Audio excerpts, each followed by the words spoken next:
இன்னொன்னு, தமிழ்நாட்டுல எவனுக்காவது எந்த ப்ராப்ளம்னாலும் சரி, அட்டென்ஷனை திருப்பறதுக்கு நித்யானந்த ஒரு ஆளைத்தான் தேடுவானுங்க. ஊருக்கு இளைச்சவன் பிள்ளையார் கோயில் ஆண்டின்னு.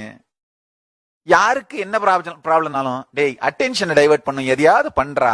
அந்த அட்டென்ஷன் டைவர்ட் பண்ற லிஸ்ட்ல ஃபர்ஸ்ட் இருக்கிறது நித்யானந்தா தான். நித்யானந்த பேரா போட்டாலே போதுமடா, அட்டென்ஷன் மொத்தமா அவர்கிட்ட போயிரும். நான் என்ன பண்றது? ஆனா இந்த நேரத்திலையும் சிரிக்க நம்மளால தாண்டா முடியும்.